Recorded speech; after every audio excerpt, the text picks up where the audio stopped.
Good morning, everybody. So in this presentation, as Jim's just said, I'm going to just give you a general overview of current air quality policy in Scotland and using our new air quality strategy, which we published earlier this year, Cleaner Air for Scotland 2, towards a better place for everybody, as a focus for that. So if I could have the first slide, please.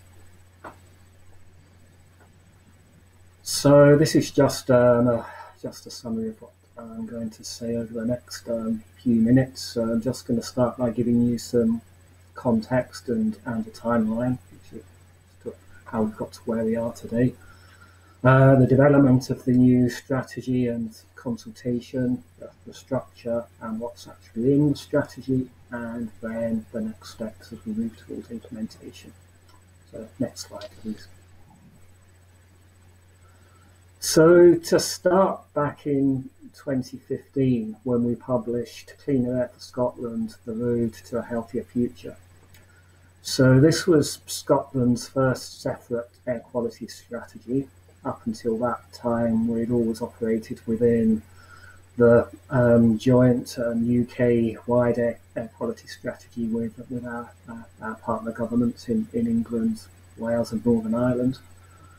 But what we wanted to do with Cleaner Air for Scotland was to create an overarching framework for all Scottish Government policies relating to air quality. The strategy ended up with 40 actions which covered the key policy areas of health, that's both human and environmental health, climate change, transport, placemaking, legislation and communication. Next slide, please. So, moving forwards now to the end of 2018, Scottish ministers decided to commission an independently led review of Cleaner Air for Scotland. There were two main purposes behind commissioning this review. Firstly, to assess progress to date in the implementation of those 40 actions. And then secondly, to identify some priorities for additional action into the future to build on those achievements.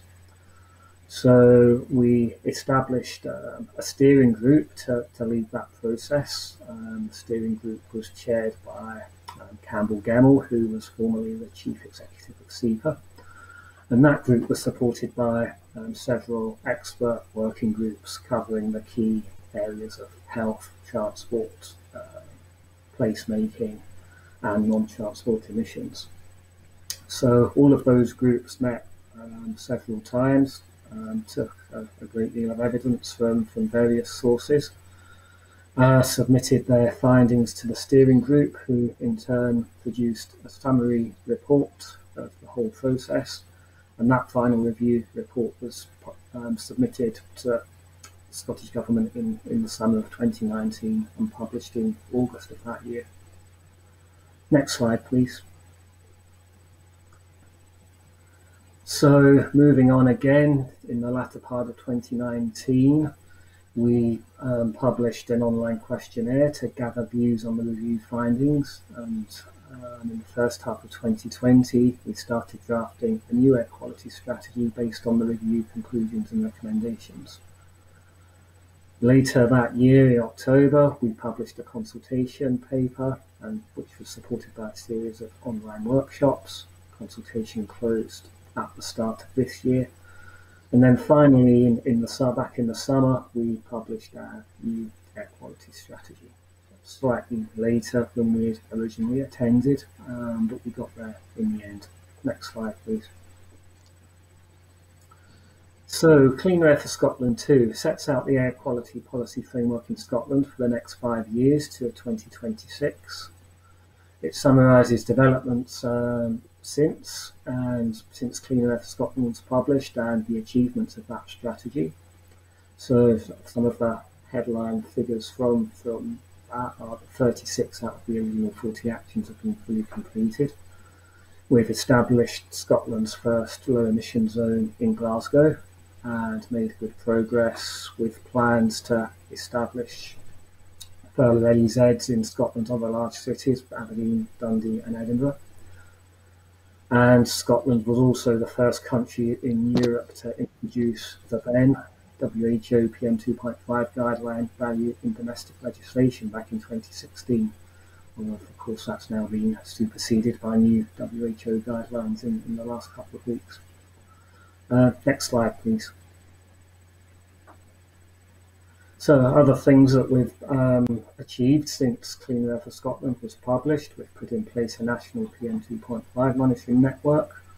We've introduced the most ambitious legislation in the world to end Scotland's contribution to climate change by 2045. We've committed to reducing motor vehicle kilometres by 20% by 2030. Increased our active travel funding to 500 million over 5 years from 2020 to 2021. Published our environment strategy and updated our national transport strategy, and taken major steps to reform Scotland's planning system. So since we published the original Clean Air for Scotland back in 2015, we've made really quite significant progress across a lot of policy areas which impact on air quality. But what the independent review showed us was that despite those achievements, there's still a lot more that we need to do to take air quality in Scotland up to that next level. Next slide, please. So the review, the independent review recommendations, there were 10 high-level recommendations in the review report. And what we've done with the new strategy is to try and structure that as closely as possible around those 10 high-level recommendations. So the first one focused on health, human health, and really recommended a very strong focus on a precautionary approach here. So that's to say the current weight of evidence justifies adopting a precautionary public health approach to air pollution reduction. As a minimum, compliance is required with domestic and international air quality standards, but where practical and feasible, there should be continued efforts to reduce preventable air pollution still further beyond these limits. Next slide, please. So the next recommendation focused on integrated policy. So that was really, thinking behind that was really that various strategies, policies and plans being developed and implemented by central government, in particular for placemaking, climate change mitigation and adaptation, and other related policies such as noise reduction, should be closely coordinated and aligned with those for air quality to maximise co-benefits. And the review also highlighted that local government, which is largely responsible for implementing LAQM, besides its other statutory roles, also has a key role to play in this process. Next slide, please. So the next recommendation focuses on placemaking. So National Planning Framework 4, which is currently in preparation and is going to set the planning framework for Scotland over quite a long time period going forwards, is going to transform how Scotland's planning system shapes our places in society over the years and indeed decades to come. So the Planning Act, which came into force in 2019, requires that NPF has regard to Scottish Minister's national strategy for the improvement of air quality. So it's going to provide an important context within which further effort on air quality improvements in CAFs can be delivered. It is also supported by the PLACE principle and the PLACE standard tool. Next slide, please. So then we come on to data. So there are gaps in both quality and coverage of air quality, transport and human health data in Scotland, which the review identified. Addressing these gaps is going to help us to improve public awareness and engagement. It's also going to help us to improve modelling, reporting and ultimately policy implementation. A greater focus on collecting and presenting traffic data in a way that supports air pollutant emissions understanding is going to have similar benefits. One of the key findings that the review came up with is that air quality sort of data collection is in quite a good position in Scotland. We've also got a very comprehensive body of historic data to draw on as well.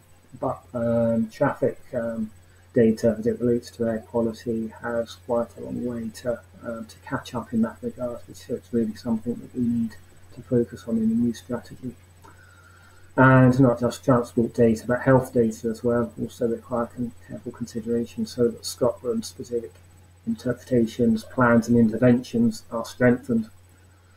And touching on something that Rob just mentioned in his presentation is that wider utilisation of low-cost sensor technology, including citizen science initiatives, has had a key role to play here as well.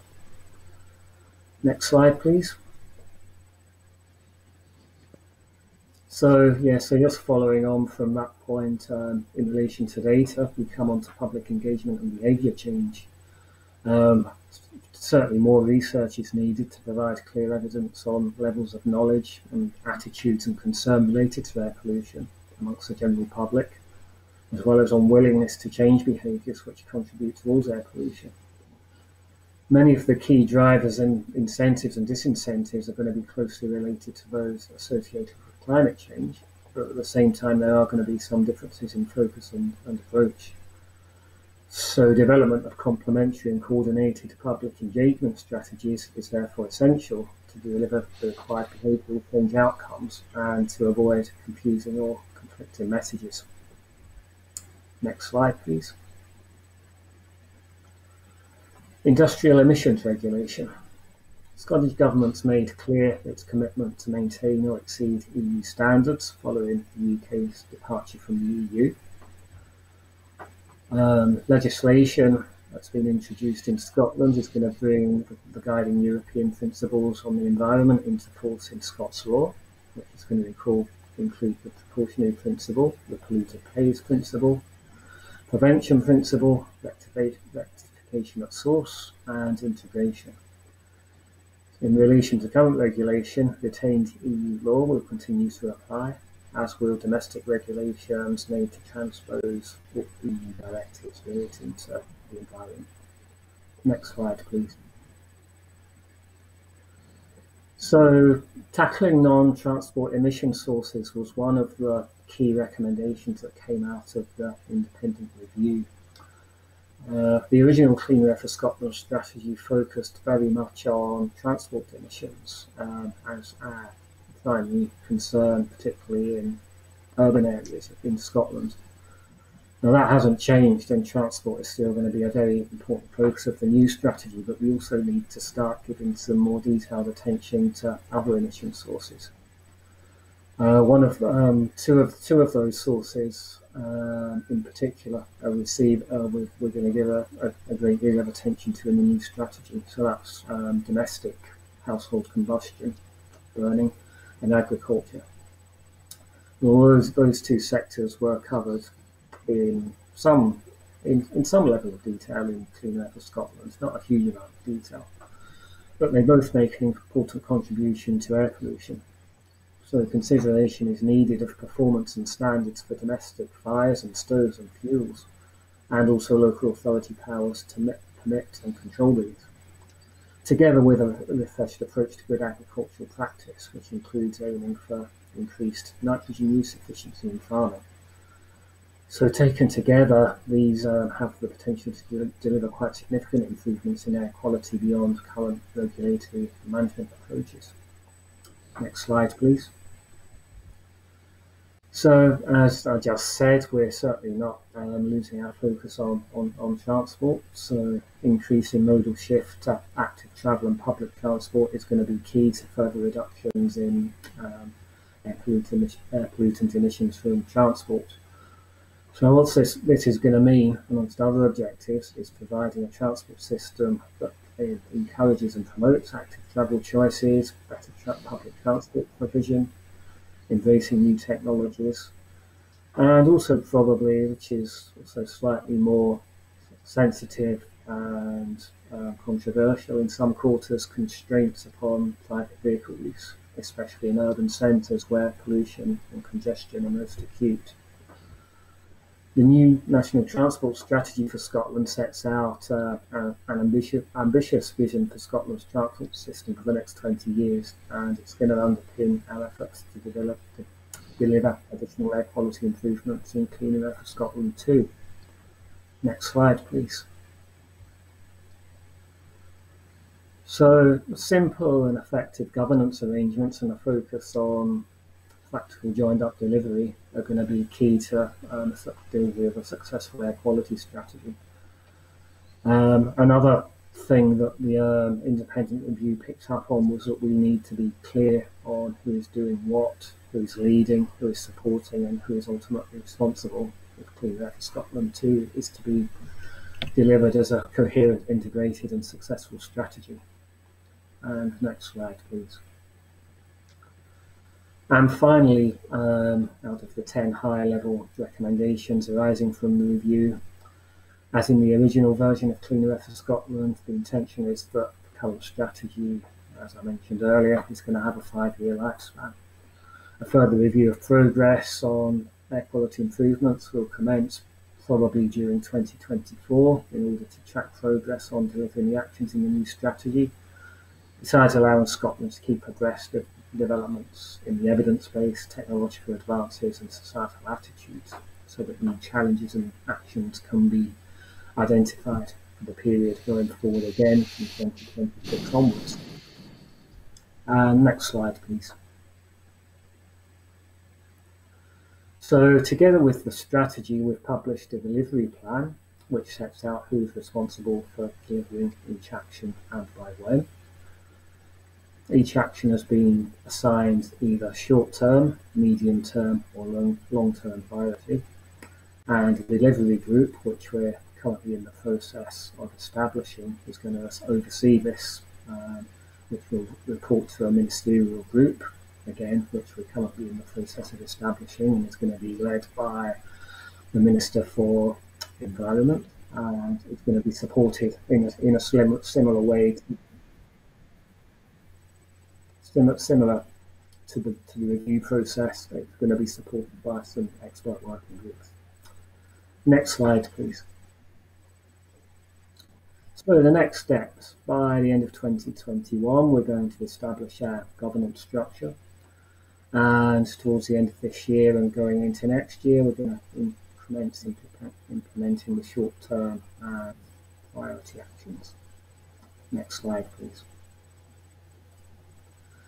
So that's just a very kind of high-level review of the new air quality strategy for Scotland and the air quality policy and framework in general.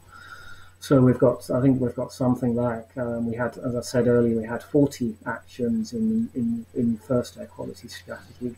In this Cleaner Air for Scotland 2, I think we've got something like 70 actions to implement over the next 5 years. So at the end of that process, we're hoping that we have very much taken air quality to the next level in Scotland and given ourselves a good foundation for looking even further ahead to 2030 and beyond. So with the time constraints available, I've not been able to go into a huge amount of detail on what those actions actually involve in practice, but they can all be found in the strategy itself and the delivery plan if anybody's interested in finding out more. So thank you very much for listening. And thank you very much, Andrew. Again, an extremely interesting talk.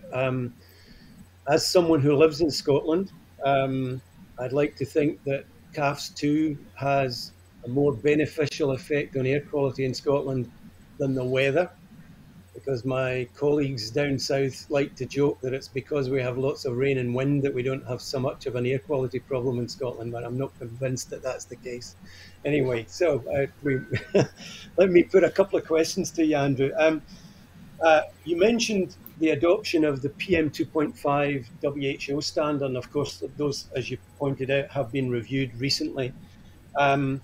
But I think you also made clear, I just wanted to clarify, that Scotland has already committed to continuing with the current EU directive limits for all the other pollutants. Is that correct? Yes, that's correct. So the Scottish Government's committed to continuing in with all environmental related EU legislation and the air quality targets specifically, yes. Yeah, that's fine. I mean, obviously, we all await with bated breath the new Environment Bill to be published by the government in Westminster, and I don't know whether CAFS 2 could be considered a sort of peek into how that might look, but we have to wait and see, because I don't think there's been any indication so far as to whether the rest of the UK will also adopt those standards. So it's an interesting position. One other question, Andrew, and that is about the various clean air zones or low emission zones. I'm never quite sure the difference between the two.